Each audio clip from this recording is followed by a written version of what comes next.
Okay, I am here. I am back. Last minute errands, chores, stuff taken care of.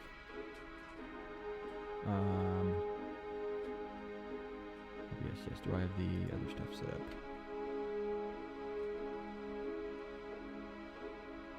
Okay, Facebook, Twitter, don't have the Discord up, shared it everywhere. Okay, so I guess we're going. Alright.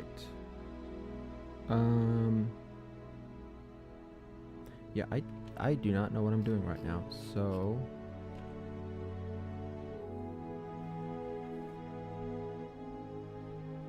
Okay, I guess I'm gonna hit it with the... I'm gonna start with the recording, do the opening bit, and then we'll just go into whatever.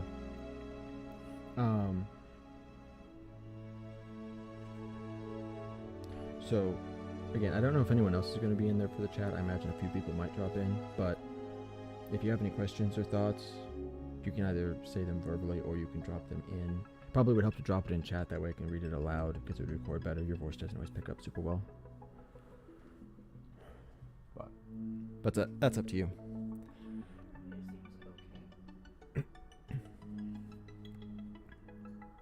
Are you listening? Give your... Oh, okay, I see. Alrighty. When you stream on YouTube, there's a bigger delay between you saying something and it gets all the way to my phone. Yeah. Yeah, that's true. Yeah, I'm used to the... It is near instantaneous when I'm watching you on Twitch compared to here. Fair. Okay. So I was just double checking while you were chatting. No, that's fine. Whatever you need. Okay, so I'm just gonna hit the recording and then we go from there. I don't. But hey, that is what it is. Alright. Hello, everyone. You know what? Actually, stop that recording. I just realized I hit record and then I immediately started talking, which means that it's probably gonna cut out my first few words. Let's try this one more time. Yay for awkwardness.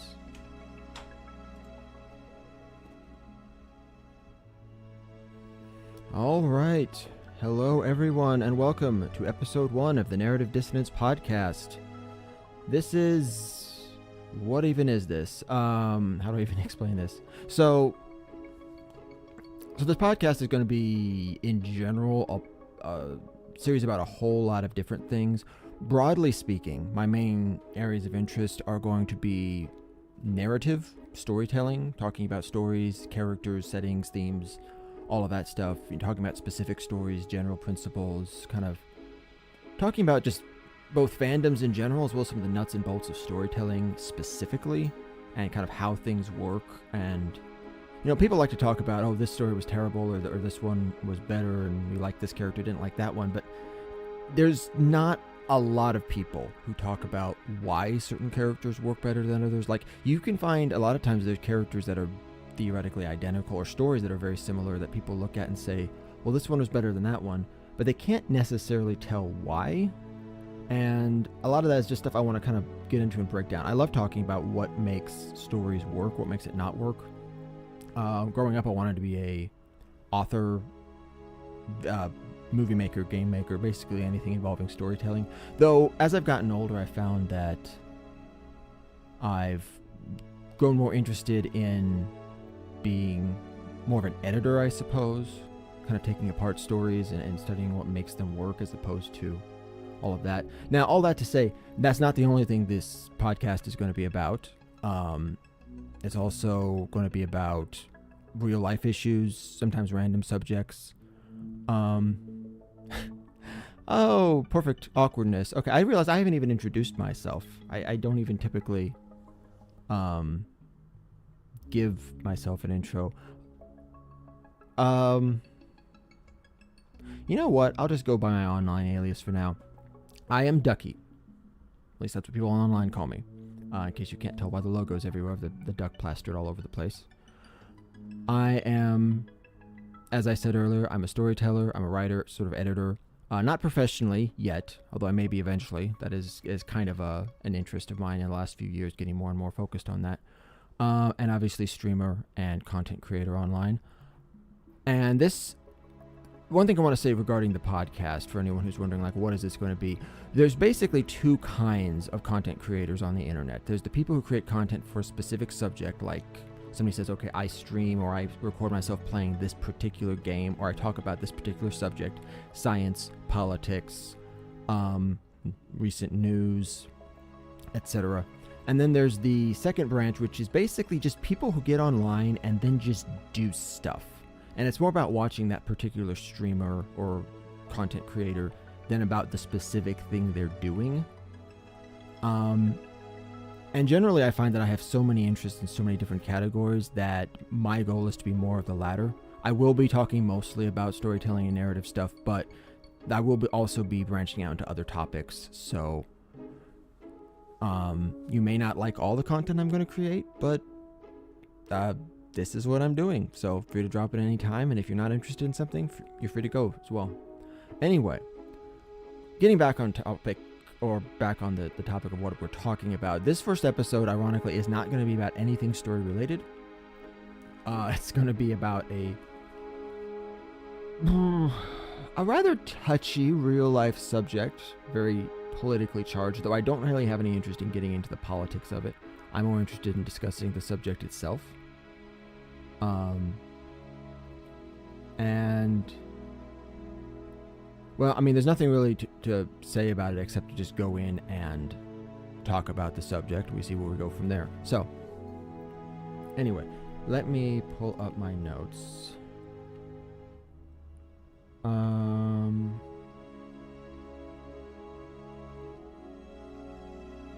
Yeah. Being the first episode of my podcast, I clearly have no idea what I'm doing, so apologies if I come across as awkward and weird. But, I'm still kind of figuring this whole thing out. I've done some streaming so far, live streaming video games, but I've never done a formal designed podcast like this. Or, well, actually, I think I've actually been involved in one or two episodes. One podcast, one or two episodes of it in the past, but I wasn't the one running the show, so I didn't have to figure all this stuff out. So again, apologies for any awkwardness that ensues. Okay. So today we are going to be discussing a very interesting subject, which is, in case you can't tell by, I believe the title's up there. Did I get this thing set up? Yes. Decoding male psychology. And the first thing I want to talk about is my wording there, because you might notice I did not use the term masculinity. I did not use that term because the moment you put that word up on the internet, everyone assumes that it's going to be political, and it's not. I don't want to get involved in the politics of it. Well, actually, you know what? That's a fairly good sequitur, me explaining why I don't, because that's part of the issue about why I even created this in the first place. Because a lot of people like to argue about masculinity, and usually they end up with one or two positions. And both positions, in my opinion, are wrong.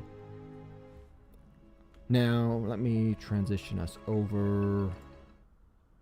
Do we have a...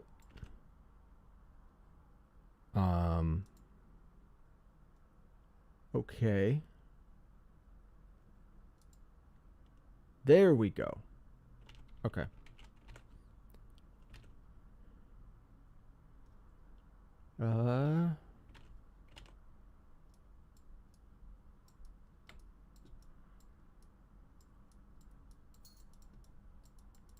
Masculinity. Does that work? Yep, showing up. Woot. Okay. And apologies for my horrible writing. I'll fix that. I'll make that actually look good. So, yes, kind of an out there statement, but I can type. So, on the subject of masculinity, obviously if you're going to come out and say everyone's wrong about a subject, you kind of need to qualify that, because everyone's going to be asking first and foremost, what qualifies me to actually say that, one, that they're wrong, but two, that I know what I'm talking about, when we have literally hundreds, if not thousands, of people who are studying this subject all the time and who have reached these very educated conclusions. And once I adjust my mic, so you know what, I give up. My mic's never going to be in the right position.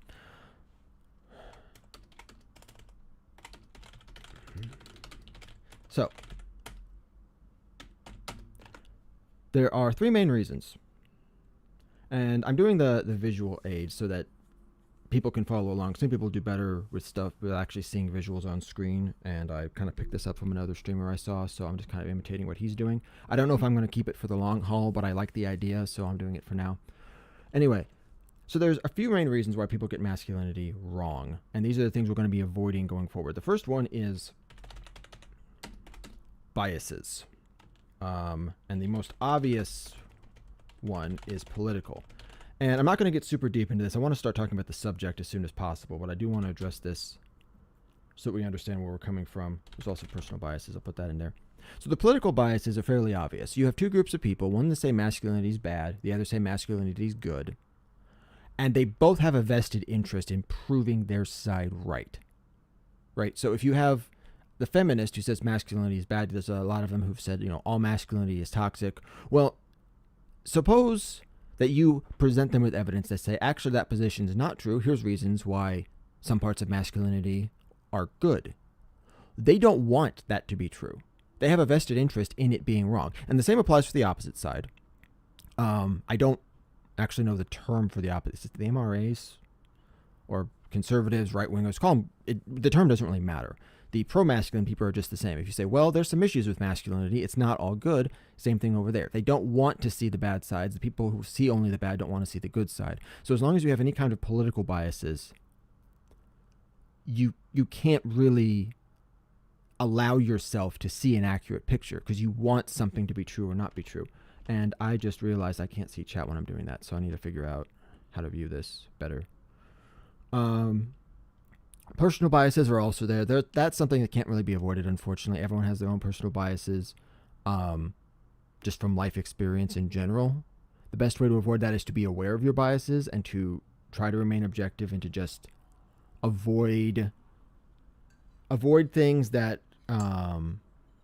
inject too much your own personal opinion. Focus on only what facts you have. But that is something that, unfortunately, I can't completely get rid of. I do have my own personal biases, and they kind of shape my views as well. But I am trying to avoid using my own personal experiences solely as a point of reference, because you need facts to back things up. Second thing, what is second reason? I have a whole list of these things. And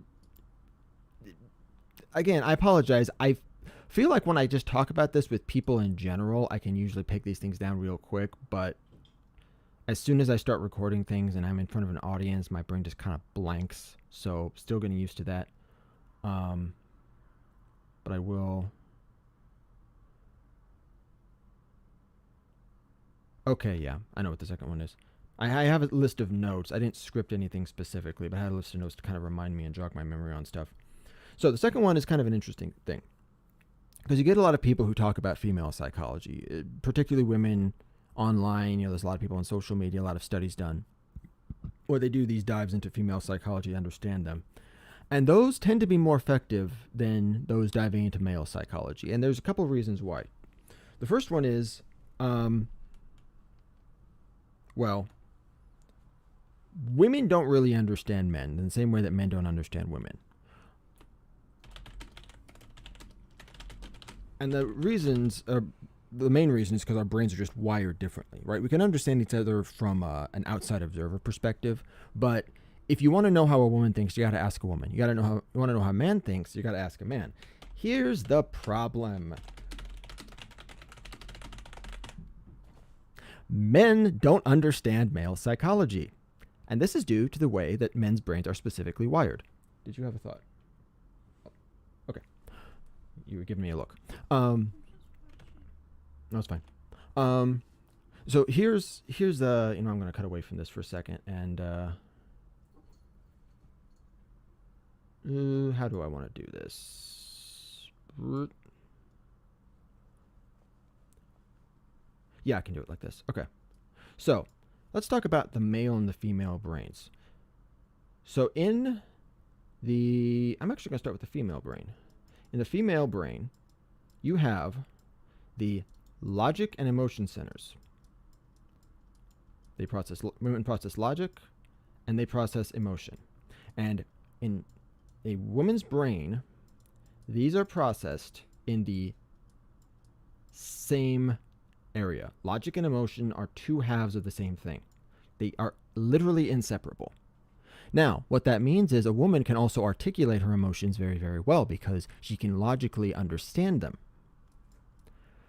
Now, obviously, if you're just following along, you can probably guess where I'm going to go with this in men. You have the logic and the emotion centers, just like with women. Men have logic and emotions, but they are not controlled by the same section of the brain. And not only are they not connected by the same section of the brain, they are not even connected directly at all. So men think and men feel, but only one part of that is active at any one time. Or not saying not active at any one time. That's the wrong way to phrase it. Only one of those is guiding a man's actions at any one time. Yeah, in control, I guess would be a better way to phrase it. So a guy can be very, very upset, but as long as he stays logical, it will not influence his actions. So men, let me do that better. This allows men to be able to, even in situations of extreme stress and anxiety and other stuff, they can keep working through it. Now, eventually they have to process those emotions after the fact, but in the moment, they don't have to deal with it. Women can't do that as much. When a woman gets really upset, it directly impacts her ability to work. So if you hit the emotions, you're hitting the logic. It's inseparable. Now, there's strengths and weaknesses to both of these. The weakness on the man's side is because men don't understand their emotions, they often don't know how to process them. The other thing is, if a man's emotion center takes over his actions, he will stop using logic completely. If you ever see any of those videos of like high school guys doing these, just the stupidest dares imaginable, stuff that is absolutely like life-threatening in some cases. Like no one in their right mind would do that. Why did they think that was a good idea? They didn't. They literally were not using the logical center of their brain. Somebody dared them to do something, or they thought it was cool, and they're like, oh, hey, cool, I'm just going to do that. Emotion center takes over, and next thing you know, they're not even thinking straight. They're just being dumb. So the strength in the male brain is the ability to separate themselves out from the emotions, but the weakness means that they don't know what their emotions are a lot of times. And here's an interesting bit about emotion. I'm going to erase this. Something people don't realize about what emotion is. Most of the time, people think of emotion as being, the big named ones. You're happy, you're angry, you're sad, you're, what's another big one? Afraid. I just realized most of these are negative emotions. Is there any positive emotion except happy? Or just some variant of happy? Huh? Love, yes. Love is a good emotion. That's a good one. Thank you. Actually, you know what? There we go. These are obviously the big name ones. These are the ones everyone knows about. It's like, oh yeah, I'm feeling this, I'm feeling that. But they've actually proven through studies of people, I know of one specific study. There's probably more than this, but there's one particular one I know about a man who he was in, I believe it was a car accident. I don't know all the specific details, but the end result was the emotion center of his brain was damaged, which again, in a female's brain, that would be the logic center as well. But for him, it was just the emotion center. He lost the ability to feel emotions.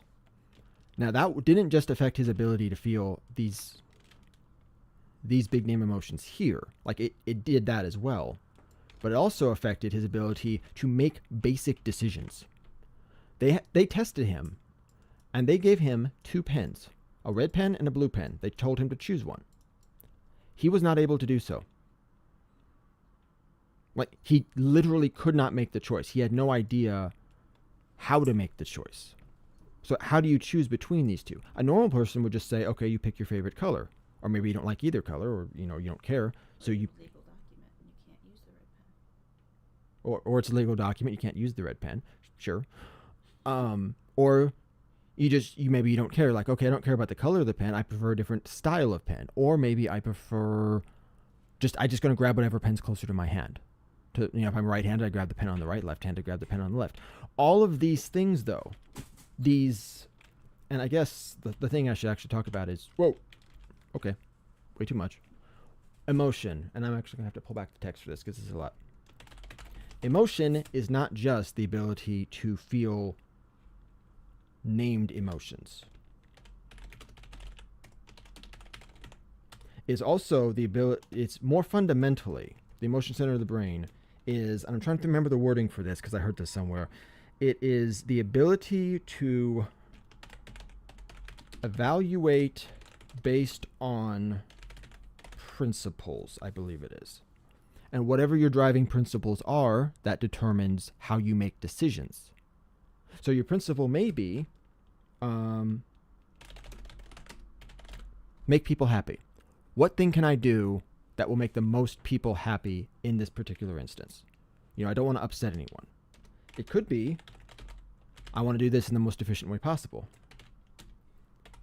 It could be, well, hopefully holding a moral standard is important. And it could be any number of other things.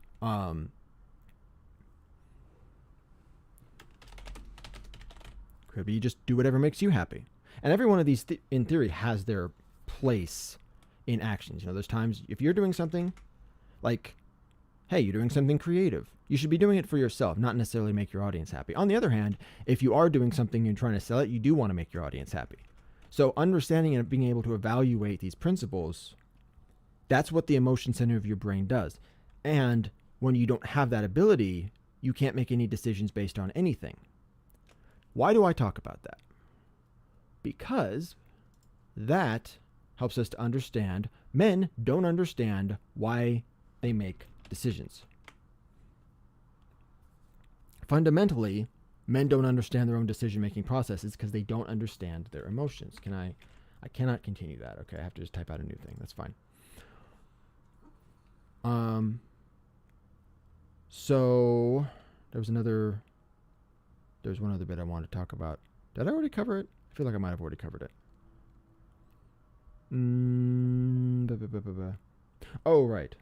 So yes, so men, without knowing most of the time why they do what they do, it's almost easier to be an outside observer and to judge men's behavior because a lot of times they can't answer when you ask them, why do I do what I do? Why do I feel this way? A lot of guys just simply don't know.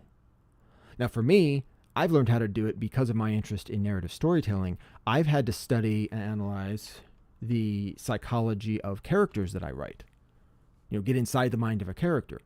And I've used that same reasoning to kind of dive into my own mind and be like, okay, if I were a fictional character and I were writing myself, so to speak, why would I be doing the things that I'm doing? What is motivating me in this moment? And it's kind of a lot of mental gymnastics. Again, I'm a guy. I don't naturally understand how I think, but I've been able to kind of use that mental gymnastics to pick apart what makes me think and what makes me feel the way that I do.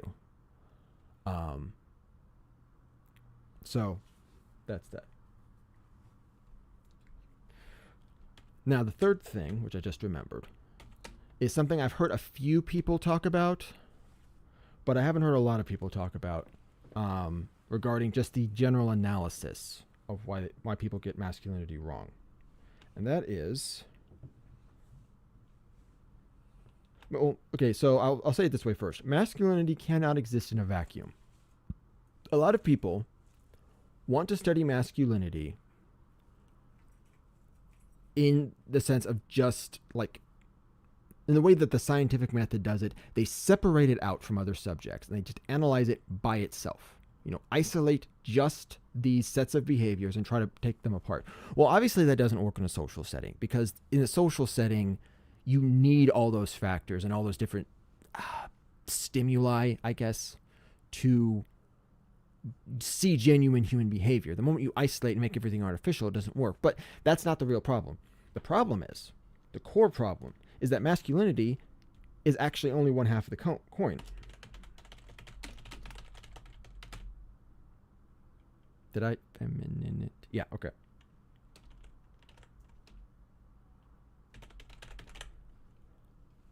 I know this is going to actually be sequitouring into my first main subject about this. Men and women are functionally designed to work together as two sides of this same coin. The first example I gave, that men can't understand their emotions, whereas women can. That's a very good example of kind of the dichotomy between men and women. Men, there are some things that men are really good at and some things that men are really bad at. Usually those things that men are really bad at, in fact, in almost every case, the things that men are terrible at, women are usually excellent at. Things that women are terrible at, men are excellent at. So we're designed to function as kind of two halves of the same coin, which makes perfect sense because you need both men and women in order for the human race to survive. Kind of basic logic here, but I'm going to use that and I'm going to sequitur into my first main subject, which is we're going to start and we're going to do what I call a build a human exercise.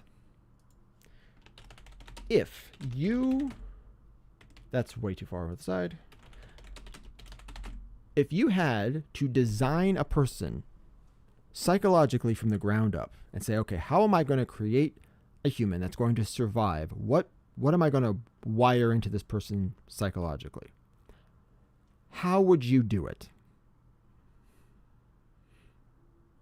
I know it seems like basically a massive over-the-top subject, but we can actually start with a very easy baseline.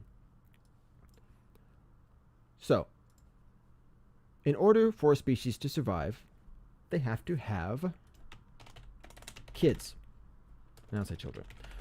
They have to have children. If you don't have children, your whole species is going to die off because nobody lives forever. You need another generation, another one after that, another one after that. In order to have children, you need a man and a woman.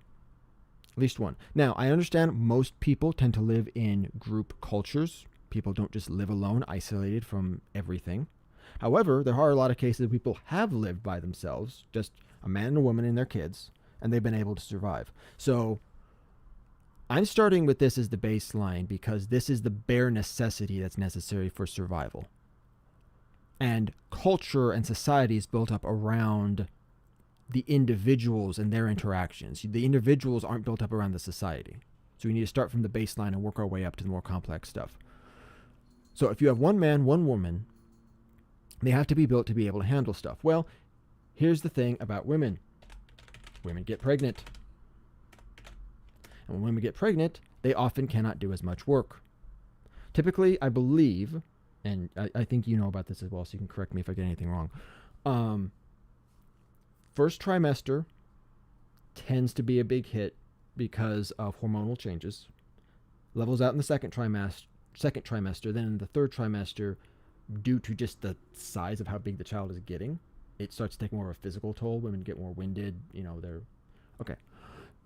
So first trimester, third trimester, and then of course after the child is born, woman has to nurse, she has to take care of the child. So all of her energy, actually, you know what? I'm going to shift this, but it's like here, women, plural, womenj. Yeah, that works. Women are the ones who have the kids. So, since they're focused on taking care of the children, they can't put as much energy into taking care of themselves. So men, for that time, right? Whatever. I'm going to give up on the grammar. I'm not even going to try to make it sound right. The men have to provide not just for their own needs, but also for the needs of the woman, the child, and theoretically, you're going to need at least 2 kids to maintain your population, 2 kids per couple, 3 kids or more if you're going to have enlarge the populations. That's a minimum of 4, if not 5 people. So a guy has to be built to work. Now, I'm going to stop here and highlight this because this is important. Men are built to work. If there's nothing else that I get across, this is the number one central principle that everything else in my analysis of male psychology comes from and goes to. Men are wired to work. Everything that we do, we want to just do stuff. Sometimes men just do stuff just to do it. We don't even need a reason. Doesn't mean men can't, stop and take a break, but even taking a break has a purpose when, you're dealing with burnout and stuff. Men are just wired to, I want to do this. I want to accomplish this. I want to create this. I want to build this. I want to do things. You'll see this a lot actually in relationships. If you've ever been in a normal male-female relationship, you probably have seen an example of this at some point. male or female, I don't know, and obviously whoever I'm talking to. If you're the woman, or if you listen to the woman, when she's talking and she's had a bad day, or there's some situation that's come up and she needs to get it off her chest, and she's just talking and saying this happened and then this happened and this and this and this person said that, at some point the man steps in. Sometimes he's smart enough to wait until the end, sometimes he's not, and says, what do you want me to do about it? This is usually very frustrating for the woman, because she says, I don't want you to do anything, I just want you to listen. That is in turn very frustrating for the man, because he's wondering, why are you telling me all this if you don't want me to do anything about it? What's the point of just listening? This is part of the difference in male and female psychology. The woman, her problem in that moment is she needs to get the stuff off her chest. She just needs to vent it. She doesn't need action to be taken. She's not wired first and foremost for work. She's wired for understanding emotion, for nurturing children, for taking care of people. She has that subjective focus in her brain. The men have the objective focus. So she doesn't understand why he's so determined to do something. He doesn't understand why she doesn't want to do anything. And this is part of the divide that makes it difficult for men and women to understand each other. And I'm just going to give this to you for free. This is not supposed to be a kind of a guide to relationships. I might do that in a future episode, who knows, but just a free thing. Men, if you're in this situation and your woman is telling you something, just listen. Don't say anything. Don't suggest anything. Actually, I take that back. You can say stuff. Ask questions. Make comments. Show that you're listening and you're paying attention, but don't try to take action. Let her get it all off her chest. And then, once she's done, you can ask the question, is there something I can do to help out with the situation? Or even not to help out with the situation. Is there something I can just do right now? Because you're obviously stressed. Is there something I can take care of for you? Some errand I can take care of. My wife and I do this a lot. Sometimes when she's stressed or she's tired, I say, hey, is there something I can do? Now, she's an infinitely better cook than I will ever be, but she usually cooks. But sometimes she'll say, hey, can you cook dinner? I'll be like, sure. Yeah. And it makes me feel good because I know I'm doing something to help. And it helps her out because it takes the stress off of her, which in turn accomplishes the goal of what we both need. Now, on the other hand, women, after you're done venting, if you can offer your guy something to do, how do I want to say this? If you can offer him something to do, some work or some task, do so. He will be much, much happier with that as the end result. He wants to do something, but he doesn't know what to do. Give him something to do. Even if it doesn't relate, just give him something to do, and he will appreciate it. And this will make this entire interaction much, much smoother. 100% of the time. Okay. Now I got off track a little bit, but I wanted to share that because that is something a lot of people unfortunately don't understand. Okay. So, I'm actually going to take away a little bit of this. I'm going to take away all of it and start from the top because the main focus is here on men. I don't have an in-depth... Sorry, what? Oh, kittens? Yes, kittens. Kittens are cute. I do not have a... Hold on. I don't have a in-depth understanding of female psychology. I've asked a lot of questions to women I know. I've learned a few things, and I've learned how it kind of relates in that dichotomy between men and women, but I'm not going to be focusing on female psychology for this episode because I don't feel like I know enough. If I do a future episode about it, I will want to have at least one woman there to give me her commentary, but at the moment, it's not a huge... Well, I don't know. Maybe it should be a priority. Honestly, my priority right now is just getting through this episode because I feel super anxious and nervous, but we'll get into that in a minute. Tea. Okay.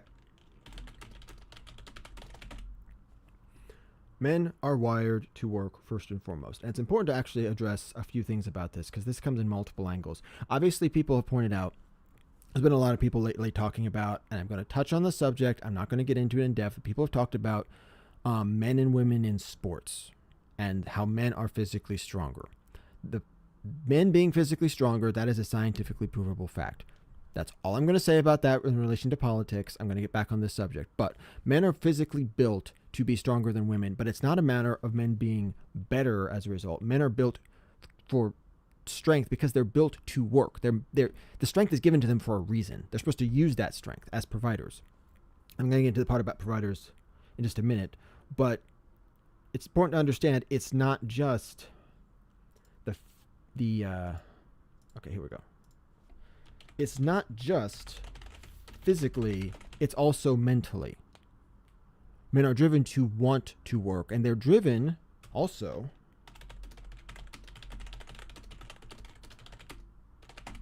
to judge themselves as well as judge other men based on how well they perform in their work.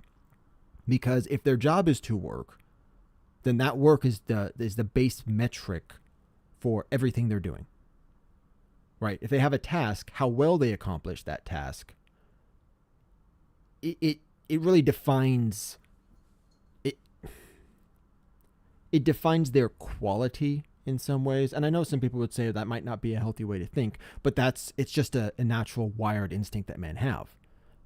Men want to do well at things because when you do well at things, you're more likely to be successful, you're more likely to survive, you're more likely to do well in the world than if you do poorly at them. By the way, are you watching chat? Okay. I'm the only one who chatted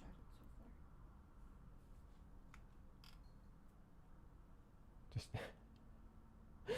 Just having goats isn't enough. Wow. I hadn't even looked at that. Okay. If someone does chat, can you let me know? Because I don't know how to keep this from being awkward. Other than just swapping back and forth between the two, because I don't have the two screens. I don't know how to keep this from allow myself to see the chat while I'm typing at the same time. So appreciate it. Love you. Okay. So if you're designing a man to work and to work well, as well as to provide for family, what are the base characteristics that men would need? I've said one several times. Men are made to be providers. Now, it was interesting. I actually had originally a list set up where I broke this down into like 4 different things.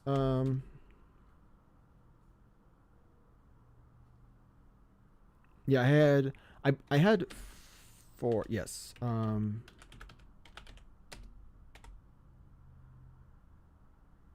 Wait. No. I'm writing this wrong. I need grammar. I'm slightly obsessed with grammar.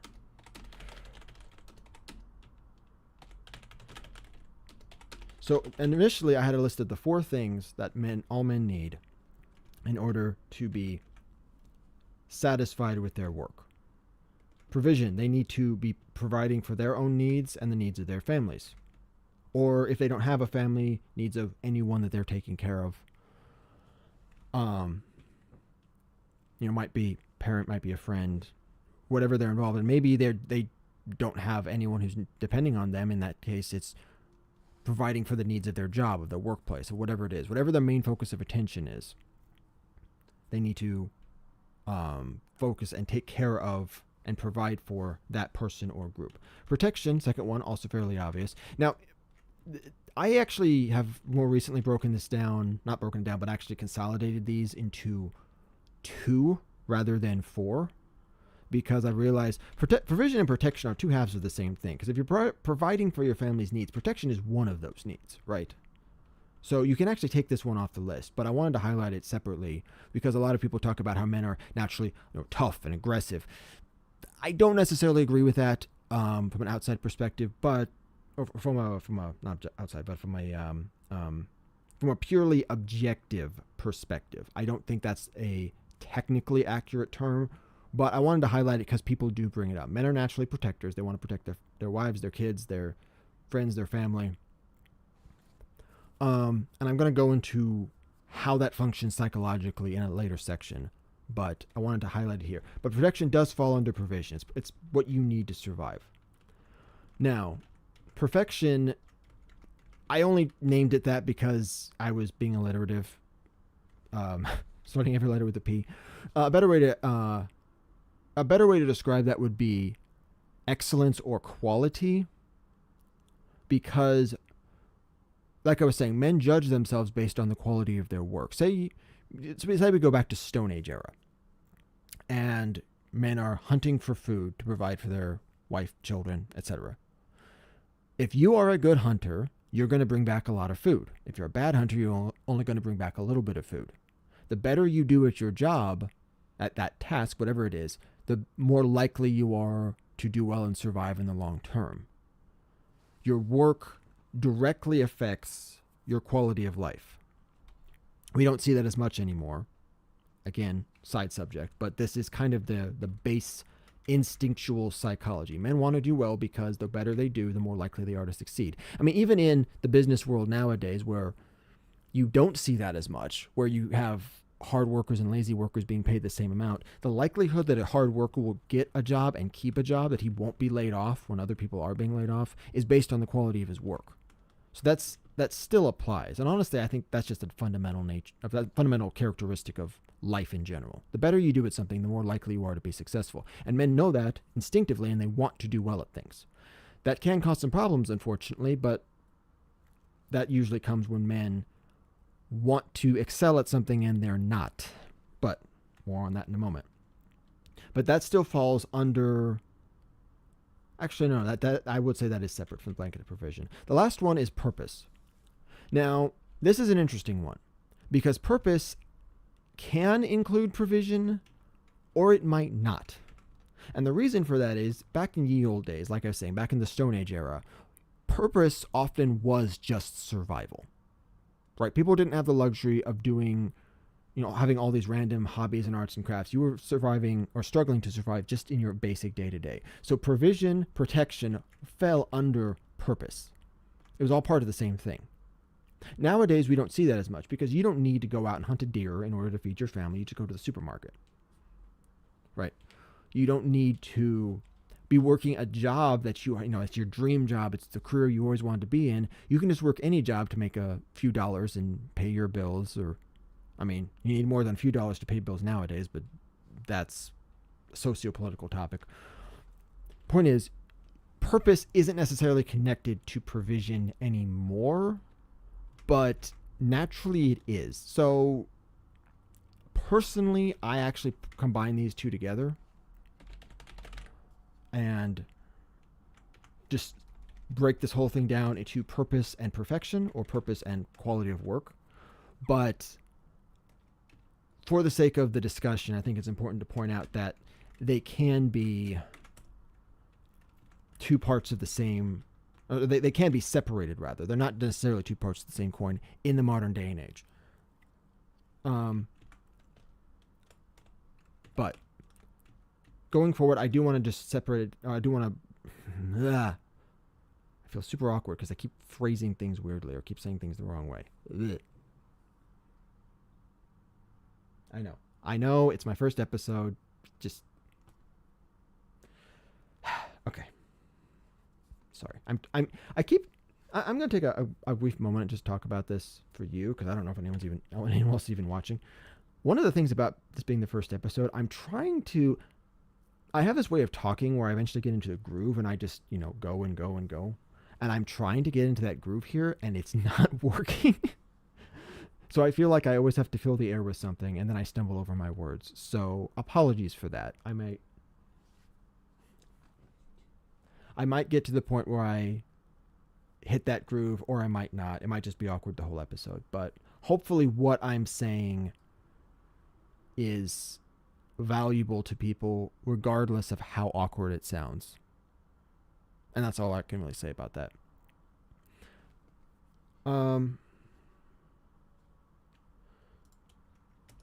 So with this, I'm actually going to switch this over. And can I move? Wait, what? Oh, shoot, it's this program. Okay, let me...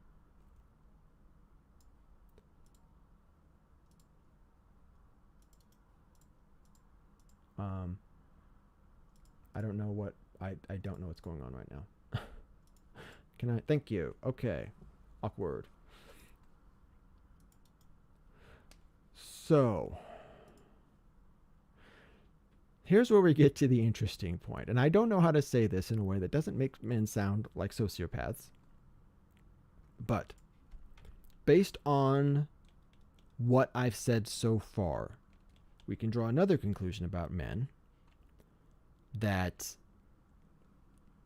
naturally makes men sound like supervillains, but no, hold on one second. Let me swap this.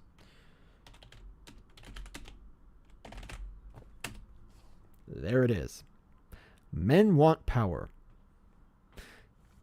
Now, it's important to note what I mean by power is not what people typically mean. People typically think of power like in, control of a company or control of politics or like some big socio-political. Power is, in its simplest form, the ability to act, well, really just the ability to take an action and also not have to fear the consequences.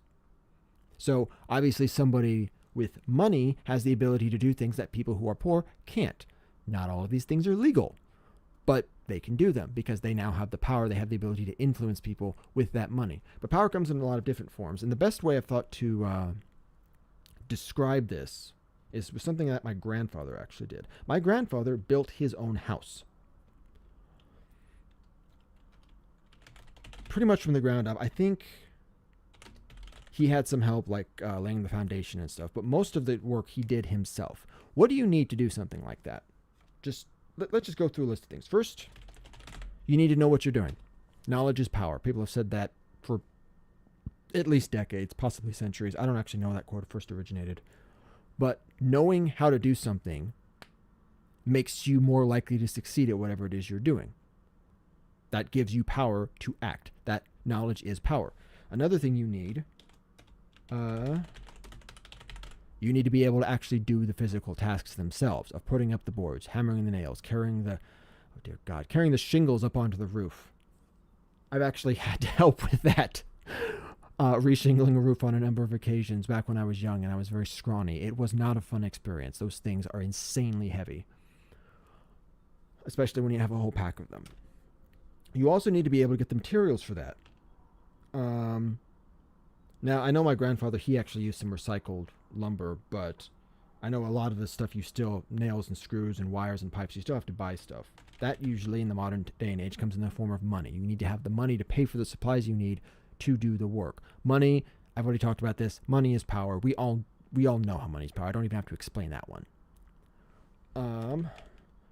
You also need the ability to keep working, because this is not a project that's going to be done in a day or a week. I don't know how long it took him. I'm guessing it took him at least several months. His house wasn't particularly large, so it might have just been a few months, but it takes a while. And on the one hand, you could probably see your progress on a day-by-day basis, but even so, after 4 weeks, 8 weeks, 12 weeks, it starts to get a little bit tiring. And you have to have the strength to keep yourself going no matter how long it takes, especially when you're doing it solo. And I want to say, I am pretty sure he had some other people, like I said, not just laying the foundation. People helped him from time to time, but I don't know that there was any other person who was specifically dedicated to it. Like, he had other friends who were carpenters and stuff who would come by and help out with different projects, but he did most of it by himself. And besides that, there is lots of other forms of power. Nowadays, we see social media and influencers. Social influence, fame. Those also give you power because you have the ability to influence other people to do stuff for you or to support you in doing a particular thing. On social media, in some ways, you have to have fame in order to be successful because you can't make it a full-time job without an audience, right? You need to have ways to monetize and stuff like that. Those are also forms of fame. The ability just to talk to people and influence people to take your side in things or to do what you want. That's another form of power. And there's plenty of other forms beyond that. You could probably go on for a whole day and just list all the different types of things you can have. But ultimately, they all come back to the same thing. They enable a person to take action, to act in whatever way they need to. And men want power because it's not just a matter of doing an action. Like I say, providing for family, providing for kids. is not just enough to provide now, because what's going to happen tomorrow? What's going to happen next week? What's going to happen next month? If you have the knowledge, if you have the strength, the money, the mental fortitude, and you know whatever it is it's going to come, I can handle it, you don't have to be afraid. If you don't have those things, sure, you're okay now, but how long is that going to last? Men want power in order to not just take care of the now moment, but also to provide for the future. Because that is kind of what's just wired into their brains. And again, all of this wires back to that same thing. Men want to, really, they want to do things and they want to excel at those things, whatever those things happen to be. And everyone has a different thing that they love. Purpose can mean a lot of different things to a lot of different people. I've talked about myself. I love storytelling. When I was younger, I wanted to be an author, but as I grew up, I realized one of the problems with being an author is it's a very isolated type of creativity, and I want a more interactive form. I want to be able to talk to people. I want to be able to help other people out, or even just have a conversation and discuss things with people. That's why I thought, for instance, being an editor might be more interesting, because being an editor involves helping someone else get their work of art, get their story to the place they want it to be, to kind of hit that mark. You know, when especially for newer authors, although for any author it's true. It's like, I'm trying to get my story there, but I need an outside viewpoint to help me see where the weak points are, what needs to be shored up, what needs to be changed, what needs to be cut, that kind of thing. So for me, that is purpose enough. For other people, they wouldn't care about that. Everyone has a different thing that they're interested in, a different passion, a different project. Not everyone is creative. And following their particular passion and gifting is often the best way to achieve purpose, but it's also not the only way. Like I say, it's just having a wife and kids and taking care of them, that can also be purpose enough.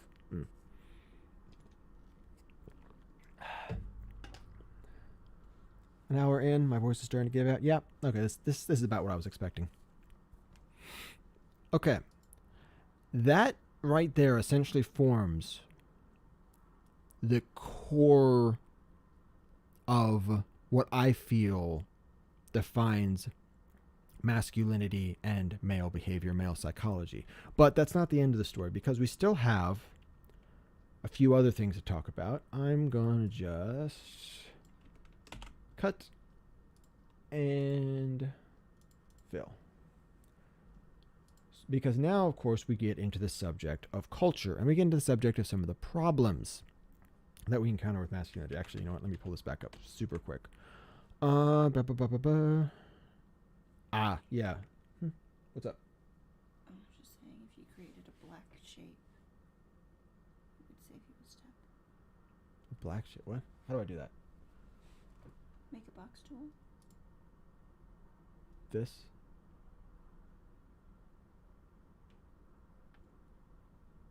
There are shapes. Oh, wait. I think I know what you're saying. So I could just... excuse me. So I could just...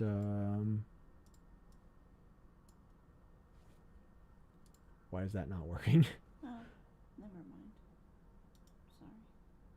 No, I think I understand what you're saying. I don't know this program as well, and I can't use the MS Paint because OBS doesn't like image capturing it.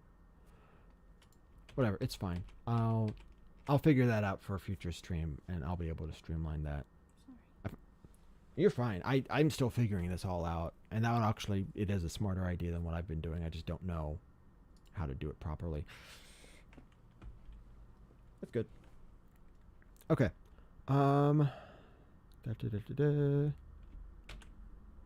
Okay, yes. So, I said before, men want to excel at whatever it is they do.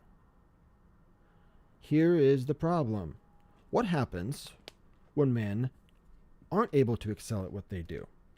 When a guy... Well, actually, no, let's take a step back before that.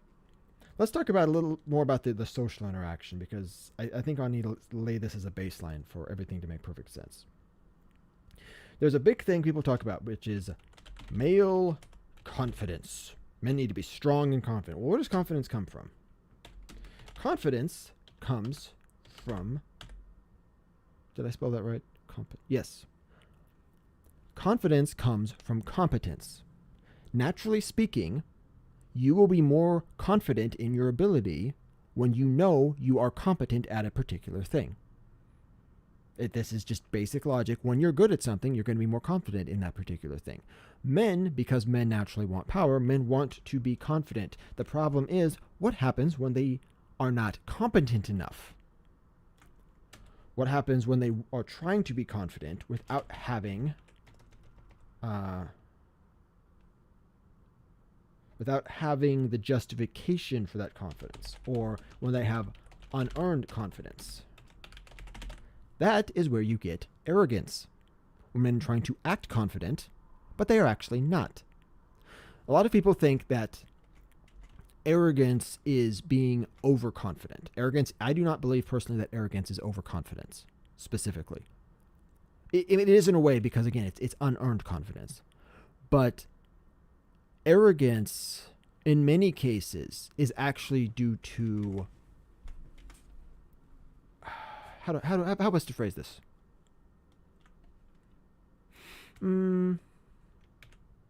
Yeah, let's just do this.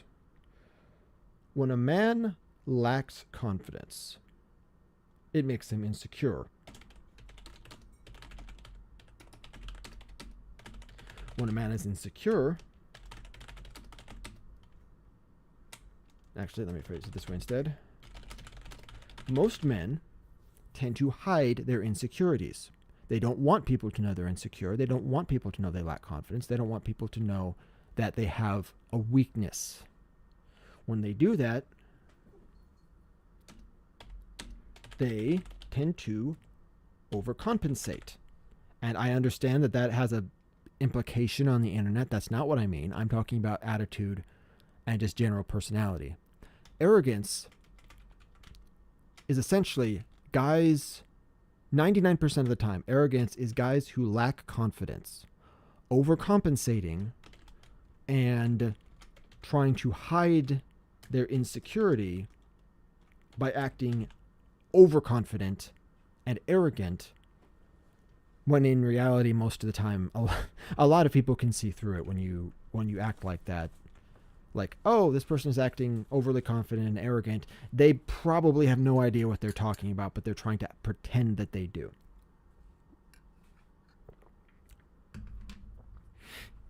Now, that's on kind of the social interaction side of it. But this also leads to another major issue that men have, and this is something that I have. And my wife is probably going to give me a look when I talk about this, because this is a perfect description of me.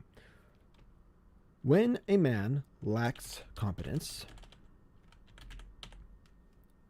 he lacks the confidence to act. So in my case, I had wanted to make this podcast or make some kind of a web series for several years now. I don't actually know how many years. I've been mentioning this to people. Somebody could probably tell me, oh yeah, you mentioned that to me 3-4 years ago. Well, yeah. And I had been wanting to make it, but I was honestly scared. I was intimidated by the idea of doing something that I knew I was not good at. So by refusing to act, what does that do? When you refuse to take action and to take a step forward, nothing changes. You don't learn anything. You don't grow. You don't gain the skill.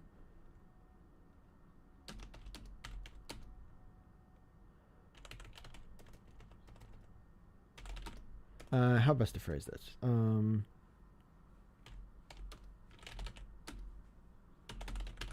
And you do not become competent at that thing. This creates essentially a death spiral in the brains of many men. Man is like, I want to do this thing. I have an idea for a project or something, but I'm not confident in my ability to do it well. Their lack of confidence means that they don't do anything. The lack of doing anything leads them to not getting better, and by not getting better, they gain no confidence, and so they just stagnate. Nothing changes. They don't grow. They don't learn. They don't take risks. They don't address the challenges because essentially both things just lock themselves, right? It's a locked off spiral. How do you get out of this when both things just lead back to the other one? Now, in my case, I had, fortunately, a lot of good people, in particular my wife above all the others, but a lot of people who kept encouraging me, go forward, take the risk, do the thing that you're not confident and do the thing you're not comfortable doing. Even if it's bad, it's better to do something badly than to not do anything at all. Because even if I do it badly today, doing it today and tomorrow, next week, next month, and I keep doing it, I will eventually get better. And that will eventually get me to the point that I need to be in order to do it as well as I want to do it. So, for men, the best way to break the spiral is you have to simply bite the bullet and say, I know I'm not good. I know this is going to be weird. It's going to be awkward. It's not going to be high quality. It's not going to be what I want it to be. But it's going to get me a little closer to where I need to be. It's going to get me one step closer. I'm going to get a little better. And along the way, you're going to have to deal with some stuff that you're not going to want to deal with.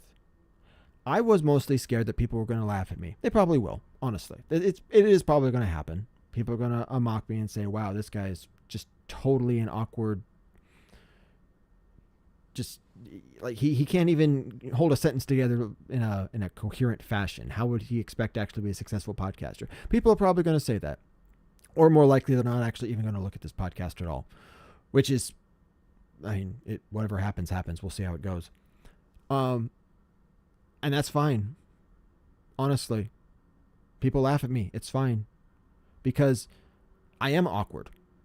I am sort of stumbling over my words. I am not forming that kind of flow and the cadence and the type of, just the type of speech that people would typically expect from a podcast, they would typically want. So, yeah, I am bad at this. And that's fine. And I'll be better. And eventually I'll get good enough that I will reach the point where people do want to listen. Or, maybe I won't. Maybe I'll just be doing this for myself for the rest of my life. That's fine. Because I still want to do this regardless of whether anyone else is listening. So I'm going to do it anyway. And it's hard to bite the bullet because of what I said earlier. Men want to be strong. Men don't want to look weak. But sooner or later, if you're struggling with something as a man, you have to simply say to yourself, yeah, I am weak. I am incompetent. I am bad at this. I don't know what I'm doing.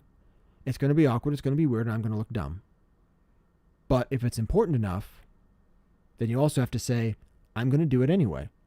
And I'll deal with all that other stuff. Because that is the only way that you can break out of the death spiral.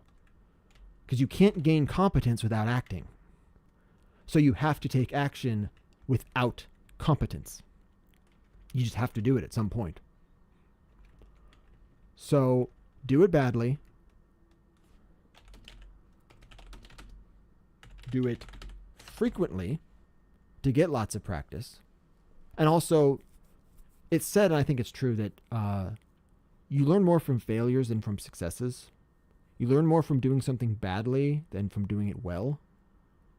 Because when you do it badly, you can look at yourself and say, oh, that part needs to be improved. This part needs to be improved. I could have done that better. I could have done this better. And you can also get, hopefully you can get people to provide you with constructive input. Not all of it's going to be constructive. Sometimes people are just going to criticize you and you have to learn to shrug it off and move on. But you can get constructive input from other people and you can be like, oh, okay, I didn't notice that. I'm glad I put that out there because now I know what I need to work on, what I need to improve. And that's just the work cycle. In order to be competent at something as a man, you're going to have to go into that cycle at some point. And if you want to fulfill your purpose, I mean, that's the way you do it. And hopefully, because I don't know how many people are even going to watch this first episode. Like I say, it's kind of a mess. I don't really know what I'm doing. I hope that someone here's what I'm saying, and take this as a lesson, and can take the steps to make their life better. But even if they don't, it's still true. And that's why I'm sharing it. Because for me, this, like I said, this isn't about politics. This isn't about trying to... This is about trying to help people, honestly. But it's not about just trying to help people. It's about talking about the things I've learned over the course of my life about masculinity as I've tried to study it and break it down. And actually, that's probably going to be a good sequitur to my next section, but I'm going to finish saying this first. It's about talking about the things I've learned and sharing them, because the way I see it, there is nothing more important than truth. If you try to build anything, whether it's build a life, build a business, build a philosophy on things that are not true, it cannot stand, because it doesn't jive with reality. If you build what you think and feel and believe and say on what is true, then it can always endure, because it's built on fundamental principles that just work. So I'm sharing what I know to be true, and particularly the things that I feel a lot of people have not been talking about in the whole socio-political scene and in the whole discussion about masculinity, because it needs to be said. So even if nobody's listening, it's still worth saying. And as a man, if you have something that you feel is important enough that even if nobody listens, even if nobody cares, it's still worth doing just to do it, then just do it. And whatever criticism you get, accept it. And that's really all I can say, honestly. I wish I could give you a play-by-play walkthrough as someone who's done this for years and say, this is what happened to me. It hasn't happened yet. I know it's true because I've heard plenty of other people say it, that I'll eventually reach that place. But I'm not there yet. I'm on that same journey as everyone else. So hopefully this helps someone else along and helps them to start their own project. But there are a few other things worth mentioning on the subject. And, oops. I just messed that up. Messed up my OBS.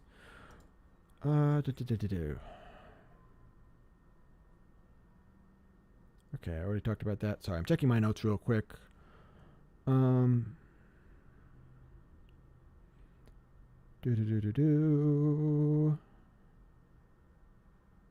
Judge, men want to be strong. Men are judged by how strong they are. Okay. So, let's talk a little bit about men in society. And that's super off-center, so I'm going to move it over here and do centered instead. There's a lot of things that a lot of people like to say about men in our modern culture and about how men naturally behave. And a lot of these analyses tend to come from more of a surface level analysis. Like, we see men act in this way, and so we try to work our way from the top down. Does that even make sense? How do I phrase this? So, when it comes to like building a building, a structure, you have to lay the foundation and then build your way from the bottom up. And the things on the bottom are things that support the lower levels. Basic instincts and basic psychology are always going to be the foundation of all the layers above that. In our culture nowadays, we have layer after layer after layer piled on top of each other from centuries of time, from traditions and cultural holdouts and attitudes that people have had over generations of time. And what we are seeing now is the topmost level of all of those different social and cultural interactions just piled on top of each other. And when you try to analyze that, you're not really analyzing the psychology of the people doing it. You're analyzing the psychology and mentality of the culture that created it. So if you're going to understand men in society, you need, as with everything else, you need to start from the bottom up approach. Start with the basic level of psychology and build up from there. So let's talk about men in society and some of the things people say about men in society. One of the biggest one one of the biggest ones is men are competitive. Men naturally like to compete with other men. This is false. And that's going to upset a lot of people when I say that, if a lot of people even watch this video. But it is false. And I know it's false for one simple reason. Some men are competitive and some men are not. I am one of those men that has never been competitive. Literally ever. When I get competitive, it's usually because I feel really insecure. I'm trying to prove myself, where I get really needlessly aggressive because someone says or does something that upsets me, and then it makes me want to kind of prove myself. But naturally speaking, I don't like to compete. I prefer playing cooperative games. I prefer helping other people. One of the things about competing for me that really sucks is, of course, if you lose a competition, whether it's a board game or a sport or whatever, if you lose, you feel bad because you lost. For me, I feel just as bad if I succeed because then I made somebody else lose. So the only times I ever get competitive are those times when I get angry enough and insecure enough that I don't care if I upset or hurt other people. I just want to prove I'm better than them. And I've had this experience in the past. Fortunately, it was before I ever got married. Well, I guess at least in one instance since I got married too. But the majority of these times, I had one friend in particular who I feel absolutely horrible for all the stuff I put them through. We were playing on the same side in these games, but I was genuinely one of the most toxic people in that competitive environment. I'm not going to get into the details of what it was, but I did some online gaming competitive stuff for a little while, and I was absolutely the worst person you'd ever want to play with, by far. And that is a huge regret I have to this day. I wish I'd never even gotten involved in any of that, but I did, and I learned from it. But if I'm not naturally competitive, and I know a lot of other guys, or at least I know some other guys who aren't naturally competitive, then that means that the idea that men are naturally competitive can't be true. Some men are, and some men aren't. So it's not a universal. So what causes men to be competitive? We've already talked about basic male psychology. So what leads to men wanting to compete? And some men are just, some people, men and women both, they just naturally want to compete with people, right? They just naturally want to go out and compare themselves to how well they fare versus other people in that same field. And they just do it for fun. Usually these people tend to be, the good sports, the people who can lose a game and say, hey, great job, you did a good game. Shake your hand, say, hope to play again soon. But from what I've seen, one of the reasons why a lot of men tend to dive into sports, competition, online gaming, any of that stuff, is because they need something. They need a standard to judge themselves by. Because remember what I said before. Men are judged by their work. But the thing is, in a lot of the modern corporate culture, you do not get the direct feedback that you get that you would get in a survival environment. So you do a better job, your boss says, hey, good job. You don't make more money. You don't, end up in a better position because there's only so many positions only so many people who can be promoted into those upper management positions. It's just, oh yeah, great job. You're doing wonderful. And that's it. You get a pat on the back and they move on. So men don't get the sense of accomplishment from a lot of this modern corporate work that they would from a, like I said, more survivalist work-based. Not work. Yeah, I guess it's work-based. Nowadays, I feel like it's not even work-based. It's just like just doing what you're told. Not figuring out how to do things well. You just figure out how to make your boss happy. And that's a societal commentary that I don't have time to get into that now. But when men can't feel a sense of accomplishment and can't feel satisfied in purpose, really, actually, I was talking about purpose and perfection, or purpose and quality of work. Really, neither of them is satisfied from the typical 9 to 5 day job that guys get nowadays, or men and women both actually get nowadays. So when men don't feel that the quality of their work is meaningful and they're not working a job that matters, how do they judge themselves? What else do they have? They can't judge themselves based on the work because the work is meaningless to them. It's just a 9 to 5 so they can earn a paycheck. So they need some kind of standard to compare themselves to, and that's where the competition comes in. Men want to prove themselves. They want to prove themselves to themselves first and foremost, but also to others. And without having that proof come from the work itself that they do in whatever their day job happens to be, they need to find another source. And the best way to do it is to compare themselves against other men doing the same thing. That leads a lot of men to becoming competitive. And again, I'm not saying that all men that are competitive are, trying to prove themselves to the world, but I think a lot of them are, honestly. Just from talking to people. The times I've seen men around me be the most competitive is also the time I've seen them really seen an attitude that shows me that they feel like they have something to prove. Like they're scared of losing, they're scared of looking weak or incompetent. Guys don't want to look incompetent, but how do they show their competence any other way? So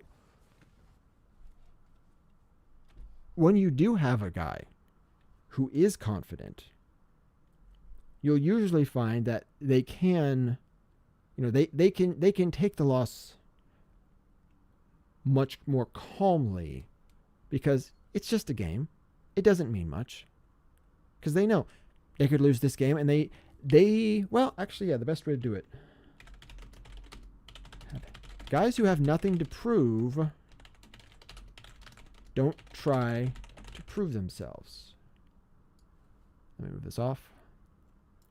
If you feel like you have something to prove, you're going to be doing your best to prove yourself all the time. If you don't have anything to prove and you're fully confident, yeah, you can lose the game. It doesn't matter. I'm not going to yell at my opponent. There's no reason to. Just play better next time. Hope you win. Or, heck, maybe you won't win. Maybe you're competing against someone who is genuinely just better at that thing than you are. And that's fine. Because guys in those positions usually are doing something else in life that is deeply meaningful to them, and they don't feel threatened by that loss.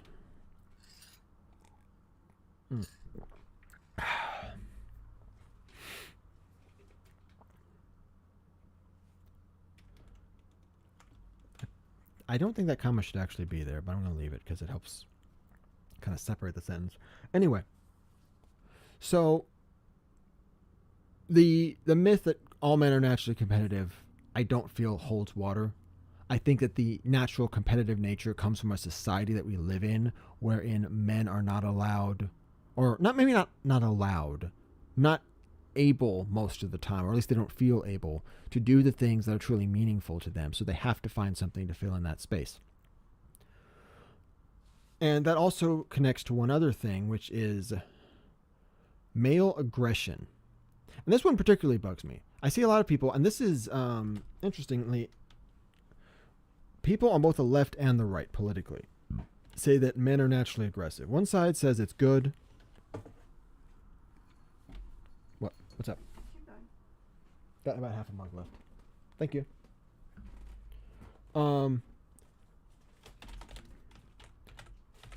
Both the left and the right say that men are naturally aggressive.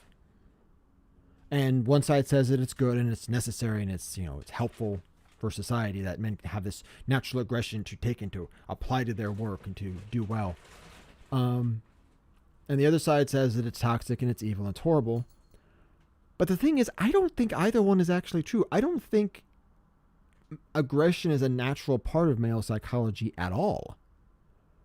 And the reason I say that is because if you look in nature, look at any animal, look at cats, wild cats, or even house cats. When they get aggressive, what causes it? Think about wolves or bears or bees. Aggression in any creature that's not a human, when people look at them, they say, oh, they're scared. They feel like you're a threat, so they become aggressive towards you. 100% of the time, you ask any kind of expert on animals, what causes these animals to get aggressive? They will almost always say they feel threatened or they feel scared. And Or bored. bored? Hadn't heard that one. That can also apply as well, I suppose. I suppose that might apply to the competition side.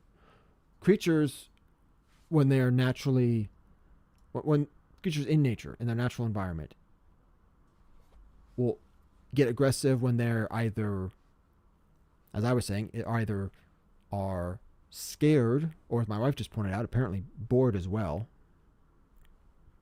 And that leads them to attack things or people or each other. And yet when we look at this in humans, you say, oh, it's a natural part of male psychology. Is it though?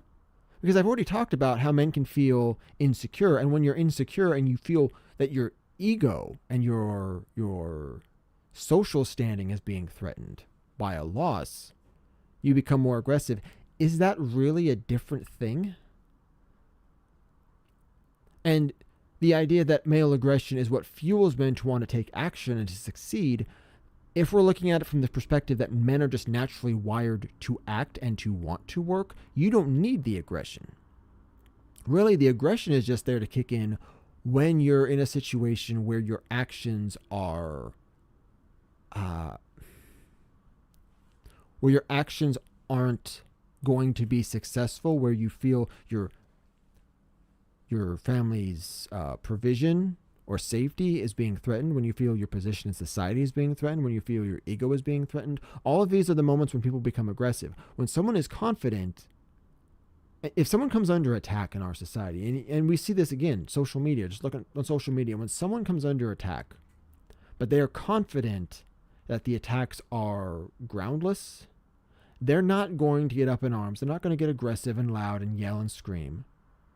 Because they just say to people, yeah, these attacks are groundless. And I'm going to call a lawyer or whatever, and we're just going to shoot this down, and it's not going to be a big deal because the other side has no case.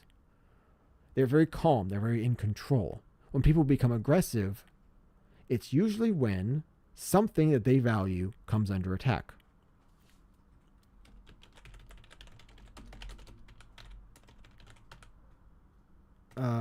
It is a response to a perceived threat.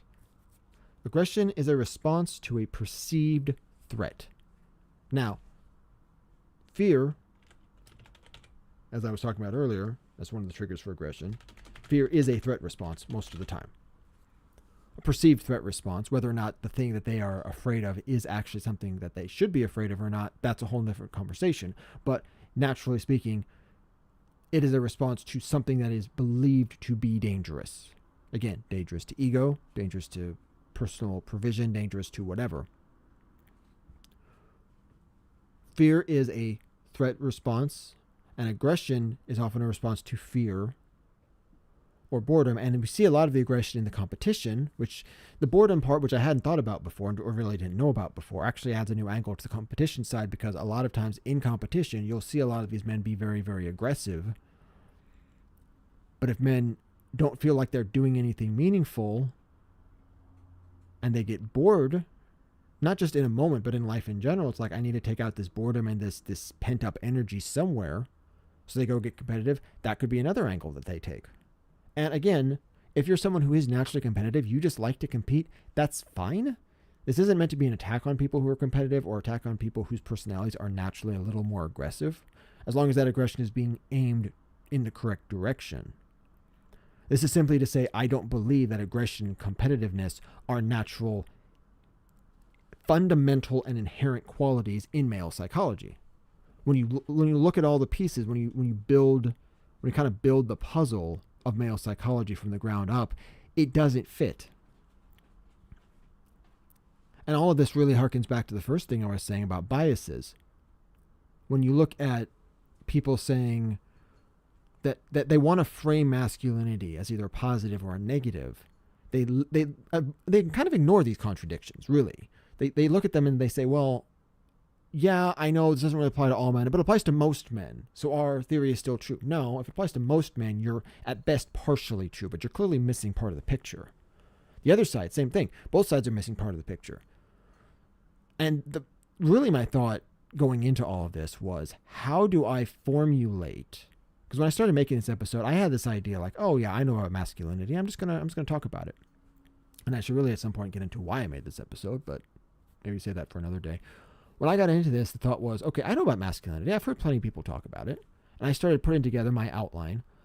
And I realized partway in is like, wait, I hear people say this, but there's contradictions here. There's things that don't fit the models of what people say about masculinity. And also, they never really explain where these traits come from. It's just, oh, this is the way men are.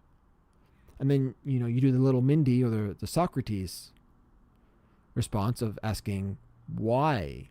Why are men like that? Well, the competitiveness comes from that natural male aggression. Okay, why are men naturally aggressive? Well, it's naturally just built into them. Well, why? What purpose does it serve? And eventually they run out of answers because it's not based in fact. It's based on what we perceive in our society. But I don't think it's a politically incorrect statement on either side to say our modern society is kind of messed up. We can argue about what in our society needs to be changed most and which parts are the most messed up, but everyone can agree our current society is messed up. So judging people by the standards of our current society doesn't seem like really the smartest way to go about analyzing base human psychology. You need a more functional society, or rather, you need a society where the people are more stable physically, emotionally, and are more personally functional than in the society we have now. And since we don't have that, trying to point at stuff in our society and say, well, this is messed up and that's messed up, the whole culture is messed up. That doesn't tell you anything if you're using that as your basis. And I'm starting to lean a little bit toward the socio-political stuff, and I need to pull back from that. But I felt I needed to explain a little more about why I have chosen to refuse and refute the majority of these claims made about fundamental male psychology and what makes masculinity what it is. Lukewarm tea. You want warm tea? I'll be fine for now. I might actually need more tea in general in a minute, but we'll see. Okay, give me one moment. I'm going back to my notes. Just looking at, is there anything else that I have not really covered in my main thing? This has been about an hour and a half. Men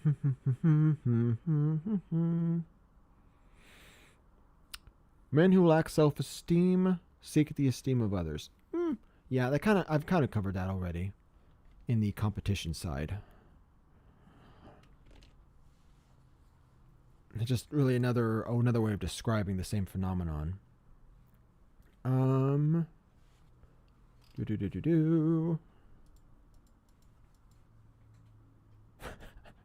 I made a Pokemon reference. I forgot about that. Have you ever heard the theme song to the original Pokemon anime? Back in the 90s? Yeah, like the first one with the original Ash Ketchum and the original all of that stuff. Did you ever see the opening of that show? I mean, I used to watch it, yeah, but that's been almost 30 years. Okay. Well, so apparently the theme song itself, like for people who are Pokemon fans, it's become like a meme. And I made a note. The most masculine song in existence is the opening of the Pokemon theme song. Because it literally it opens with the line, "I want to be the very best like no one ever was." Like, yeah, that pretty well describes most men. Like just the basic attitude that most men have about whatever it is they're really passionate about.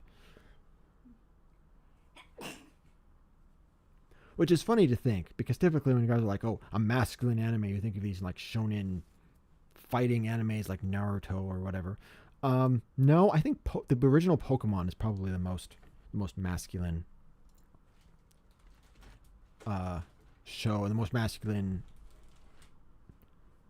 oh, how do I say this? The best description of masculinity in a single sentence that I've heard. And what are you doing?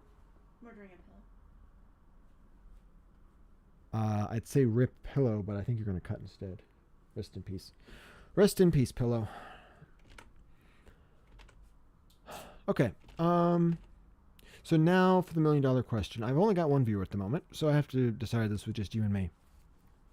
There is another half of this conversation. I've been going for about an hour and a half. I could keep going, but the next part I'm going to be sequiturring into a very different side of this discussion. And I don't know if I should save that for another episode or just keep that in this one. How long do you feel like it would take to get into that one? You see, it really depends on how much I dive into the nitty gritty. Because the other thing I want to talk about, and I wish I had more people viewing to ask questions for this, because I feel like a more interactive version would be better, is discussing male and female relationships on the basis of all the stuff I've talked about. And there's one person in particular, you know who I'm talking about, who I think would want to be part of that conversation, but I don't think they're in chat. I don't think anyone's in chat at the moment except you. She's listening right now. Probably not. It says one concurrent viewer, so That would be me. yeah.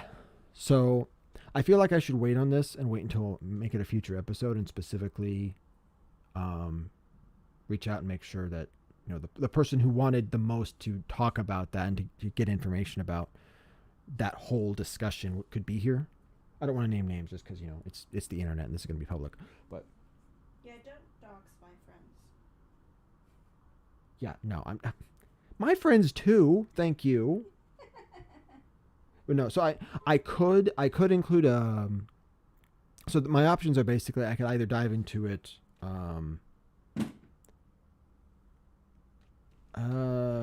so talking about relationships, I could either dive in and cover some basic stuff here, pass the video along to said friend, and then jump in and do more specific breakdown, like just back and forth conversation.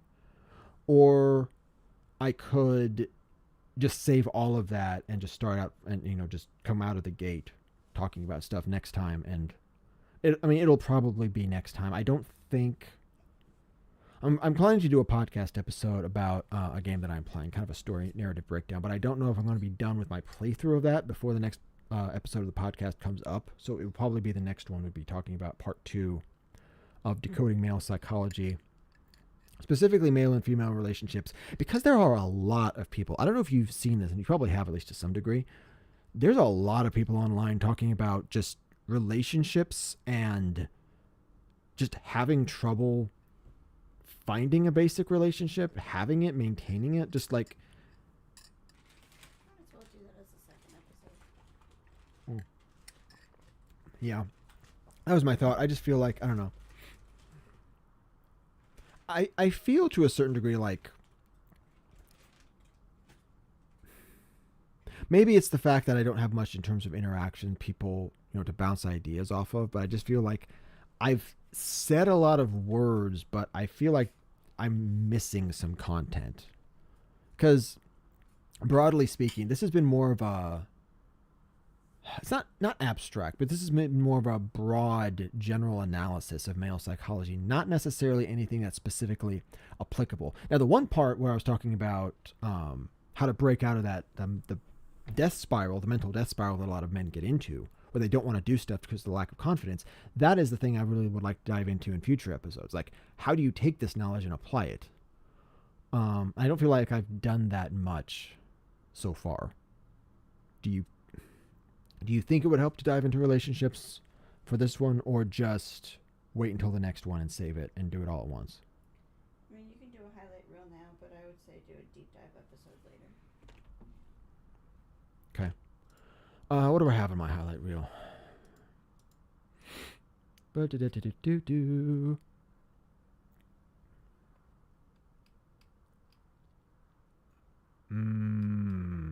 Da-da-da-da-do.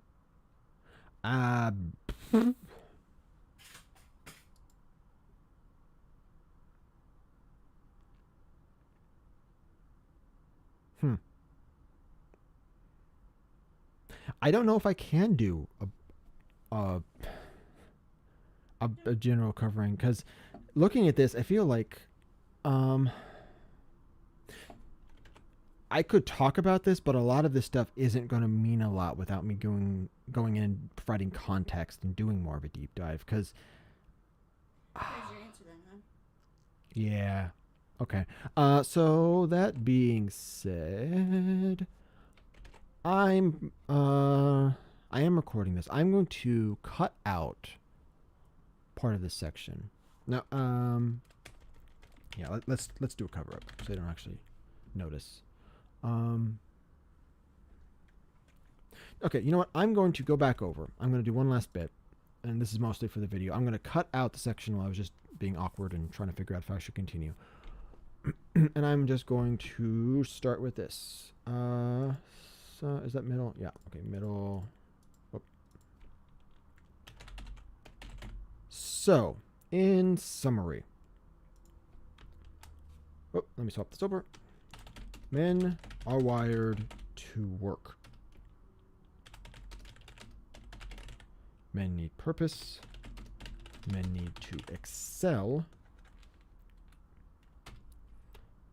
Men are judged by their work. That kind of goes into wired. Yeah, okay. Men are wired to work. Men need purpose. Men need to excel at their work.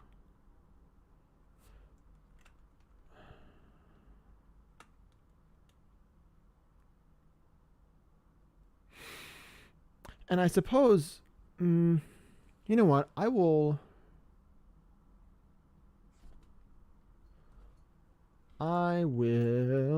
change this just a bit. Now, I prefer, excuse me, move that please, thank you. Okay.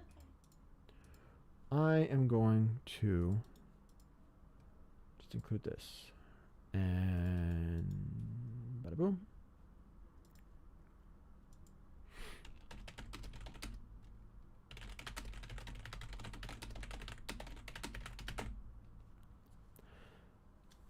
So yes, in summary, the high points of what I've been talking about are all male psychology needs to be judged on this standard. Men want to work. Men are not working to try to fulfill, even necessarily fulfill a purpose. Having a purpose is good. In fact, not just good. I think having a purpose is necessary for any man to be happy. But men will work and keep doing work even if they're not fulfilling a purpose, because they would rather do work that has no purpose than not do any work at all. It's a fundamental thing that's wired into our brains. We want to do stuff. We want to do stuff with meaning. If we can't do that, we'd rather do stuff without meaning. But doing nothing at all is the most frustrating for us. Unless we're taking a break. Because men can just have times when they just don't want to do anything. They just want to zone out and not think about life. But for long periods of time, men can't just go for really long periods of time without work, without their self-esteem and their self-worth and their whole sense of value and purpose completely crashing. Men need to do stuff. Men need to do stuff that has meaning, and they need to do stuff well. If they don't do stuff well, they will lack confidence, and that's going to cause them a whole slew of issues. And with regards to how men in society judge themselves and judge others, men who don't have anything to prove or don't feel they have anything to prove aren't going to try to prove themselves because they don't need to. If a man lacks self-esteem, he will try to seek the esteem of others. If he has that self-esteem, he doesn't need you to esteem him. He knows how good he is. And I can speak as someone who's been on both sides of this. Heck, I can speak as someone who's been on both sides of this right now. There are some things I know I do very, very well. I don't have anything to prove to people. If people came and criticized me, I would just shrug and say, whatever. I know I do a good job. I don't need your approval. There's other stuff I don't do very well. And I guess there's that middle ground, the stuff I feel like I do poorly that apparently I do better than I think I do. Yeah, hon. Mwah. Okay, anyway, yes. But as someone who's been on both sides, there are times when I feel like I need to earn people's approval in order to feel like I'm doing a good job, because I don't feel like I'm doing it on my own. I'm not at that place yet. And it's particularly tricky for me because I do have an interest in creative stuff, storytelling and narrative focused stuff, because it's a thing that's meant to be consumed as media by people in some form or another. So if you're making something creative, you want people to find it interesting. You want them to consume that media.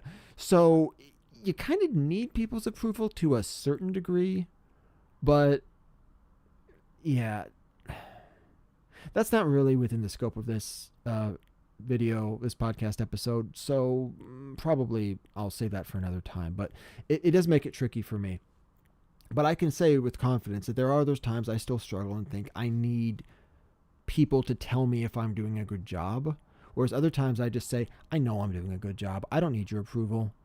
I've seen the evidence, the objective, measurable evidence that I am doing a good job. And I can tell when I'm not doing a good job. When I have bad days at work, I can be like, yeah, I'm running slow today. I need to pick up the pace. I need to do better. Because I can just look at the pace of what other people are doing, how well I'm doing compared to them. And I can say, I could have done better today.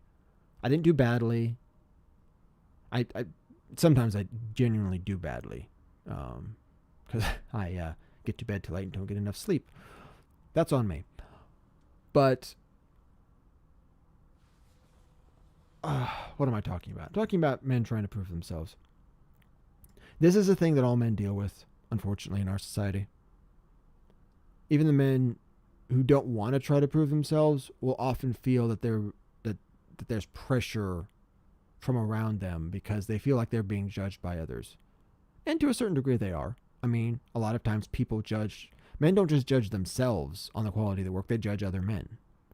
Because again, that's just the natural way that men interact with the world. So they look at the quality of a man's work and say, well, if this is the quality of your work, then that reflects on you as a person. And that's not necessarily a bad thing. It can be a bad thing when you have unreasonable standards, but just men being judged on the basis of how well their work is, I think to a certain degree men need that. Men need a judgment standard to tell them this is the mark you need to hit. When people just say, oh, just do whatever, it's fine. It's all good as long as it makes you happy. That can be incredibly frustrating for men, because it feels like, okay, so what does that mean? That means you don't expect me to do a good job, so you just don't give me a high standard? Men love being given a high standard and then hitting that standard. So when men don't have a high standard, it's like, what why? Like, what, you don't think either you don't care enough about the work to set a standard for me, or you don't have enough confidence in me? It can cause a lot of different issues. And that's not always the case, obviously. It's difficult to really go into more details about this because different personalities interact with things in different ways. Some guys are happy to not be given a hard standard by someone else. They'll say, hey, I'll just set my own standard. I'll decide for myself what I want to do. Other guys, they want more of that interactivity, and they want more people to make it clear what is expected of them, so they have the clear terms of what constitutes a good job, what constitutes a bad job, etc. That is something I would like to dive into a lot more in a future episode, but for that, I feel like I would have to have more of an audience, take it on a case-by-case basis and saying, well, somebody saying maybe they themselves, some guy saying, I'm acting in this way, can you tell me what I need to change? Or somebody saying, hey, there's a guy I know who's acting this way, what can you tell me about what's going on in his head? I would like to be able to address stuff like that, but again, it's a case-by-case basis. You can't really just generalize something like that. But I do believe that this here can explain the causes of most issues that men have in our modern society. Anytime you see a man who is struggling, either personally or if he's acting out in some way and, endangering people around them. There's a few other bits, like I was talking about. Purpose includes things like provision. When a man, his needs or the needs of his family are not provided for, you're not going to see a happy, stable guy in that kind of position. When a man is doing work and he feels like everything he's doing is terrible, he's not going to be happy. He's not going to be stable. When a man simply isn't able to do work or isn't able to do work that he finds meaning in, he's not going to be happy. He's not going to be stable. Most issues in society involving men and male behavior can in some way be extrapolated out from these four basic, and I guess the fourth one I should actually replace that with men who feel they have something to prove will always try to prove themselves. But so I guess it's these three, really. It can all be extrapolated out from that. And I'm sure there's more to be said. I'm sure that if people ever do find this and watch it and talk about it, then I'm going to get a lot of comments. I'm going to get a lot of criticism. Maybe I'll get some questions and we'll be able to do more of a deep dive in a future episode. But this is pretty much it. So yeah, that is what I believe is the most accurate summary of male psychology that I can formulate at this point in time based on what I've observed. And I believe it's much more accurate than these political models we often see out there in the world claiming this or that men are good or bad or whatever else, that seem to be more interested in pushing their agenda than they are in the facts.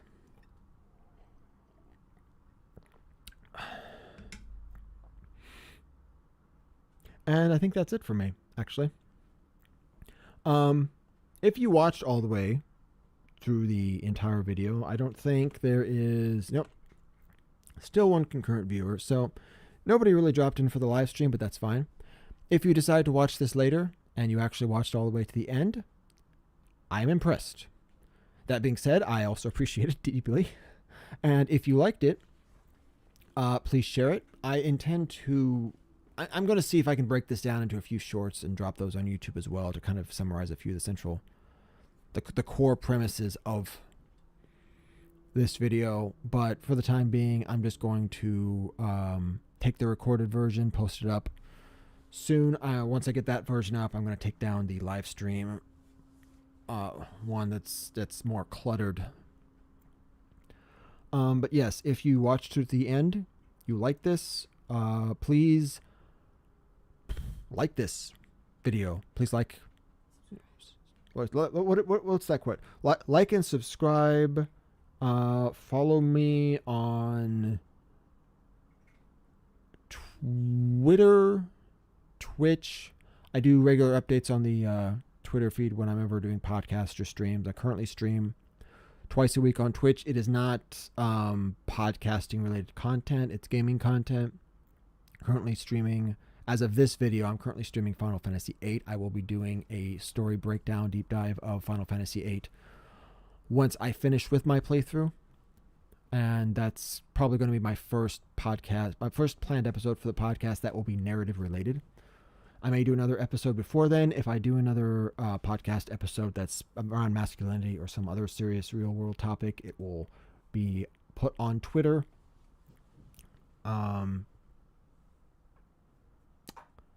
And I think that's it. I think I made it through my first ever podcast episode.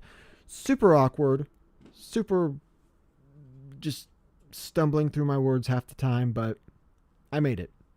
Good job, though.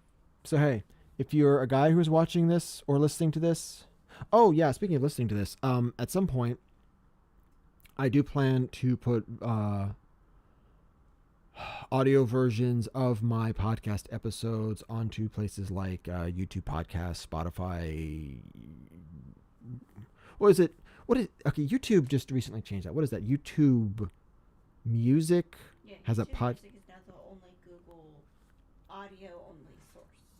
So that would be under YouTube Music in the podcast subsection. I don't category podcast category. Okay, cool. I have no idea how that works. And the sad thing is I've used YouTube Music for a while, but I have no idea how the new podcast thing works. It's okay. His wife is the one who listens to podcasts. He listens to music like a normal person.